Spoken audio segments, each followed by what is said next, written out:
You know, one of the standards that all newspapers try to adhere to is to stay above outside influence in their reporting. But lately, as readerships and profits have declined for newspapers across the country, they've been forced to get into all manner of outside business relationships just to keep the presses running. So we sent out our special correspondent, Ali Reza Faranakian, to take a look at one case study of where newspapers' commitments to the public trust collide with private business.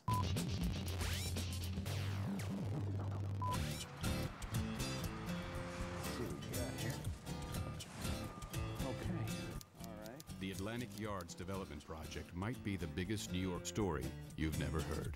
A rich, politically connected land developer, Bruce Ratner, using eminent domain to kick people out of their homes for a massive construction project. 16 skyscrapers, a sports arena, at least half of it paid for with public taxpayer subsidies. A total cost of $4.2 billion. It's a journalist's dream story with everything a good reporter needs.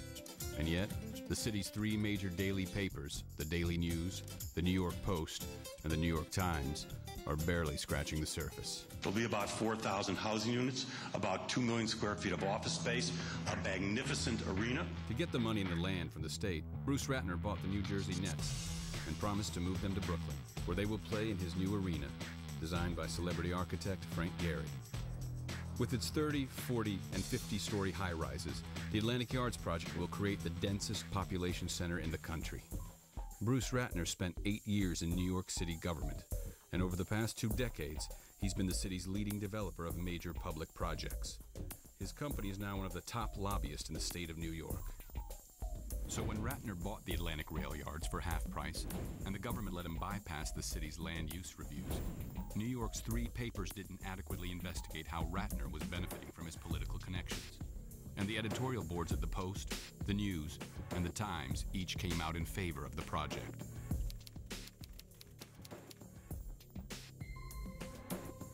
It is one of the biggest projects in New York's history. It's Brooklyn's biggest. And there's been almost no coverage. This is Gersh Kunzman. He's the editor of the Brooklyn paper, an independent weekly that's taking a critical look at the Atlantic Yards project. It's a media industrial complex. They want to make a big profit. Long negative investigations maybe don't sell papers. Like free tickets to a Nets game. See page 8. Newspapers are like any business. No paper is going to go out of its way to put itself in the position where it is sacrificing an important relationship. Bruce Ratner and the New York Times created a new company to build a $1 billion skyscraper in Midtown Manhattan. They got the land through government's use of eminent domain and paid for it with tens of millions in public subsidies. Construction began the same year Ratner's Atlantic Yards project was picking up steam. Does the New York Times have people who it explicitly protects? Is Bruce Ratner one of those people? They'd rather not alienate Bruce Ratner.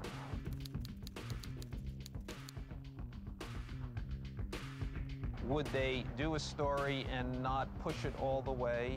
Absolutely. In the 4 years since the Atlantic Yards project was announced, questions have been raised about the Times' conflict of interests in covering the story. They often neglect to mention their financial ties to Ratner, and only once have they pointed out their own use of public subsidies. At the New York Post, despite one reporter's interest, the lack of Atlantic Yards coverage has been more about access than conflict of interest. Information about how much it's going to cost the taxpayers hasn't really been forthcoming. Is that unusual? It is unusual. I'd say the biggest problem I have with covering it is the fact that a lot of the information that should be accessible to the news media isn't always made accessible by state government. Things haven't been much better at the Daily News, where Ratner's name actually does appear in the paper, in the op-ed section, where he wrote about his own project. But some Daily News reporters have tried to cover the story critically. Anytime you have a project that's that big, it's going to be interesting, and there's going to be layers to it, and there's going to be stuff to dig out. And I guess it did turn out to be even juicier than we expected. And all of a sudden, you're asked to stop covering the story. How did those events transpire? Ratner's top people had come in to meet with some of the top guys at the Daily News. Then someone from the Daily News said, hey, and by the way, isn't our coverage great of the Atlantic Yards? And one of Ratner's guys said, actually, we don't like Colbin's coverage. The Daily News guy pulled out his BlackBerry and immediately sent a message to the Metro editor saying, pull Colbin off the Atlantic Yards. And not look at her clips, not like, let's see if she's been biased, but just pull her off. However, according to a source inside the Daily News, it wasn't one of Ratner's employees who'd put in the request. It was Ratner himself. I had some questions for Bruce Ratner, and I heard he was being honored at the Brooklyn Museum.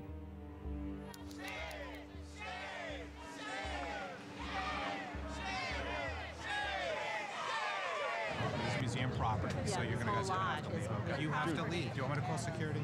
Okay, I'm getting security, okay? Ratner's bad for Brooklyn! Shame! Ratner's bad for Brooklyn! Mr. Ratner, is it true that you pulled the Daily News coverage of the Atlantic Yard? Guys, come on. Not You here. control the media, Mr. Ratner? Not here.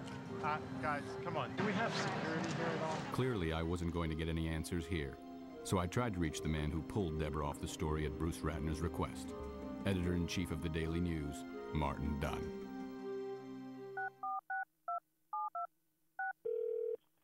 Good morning, Louis. May I help you? Hi, Louis. My name is Ali Farinaki, and I'm calling for Martin Dunn. He's not back until later today. But again, it goes through the PR person. So let me transfer you over to Jen.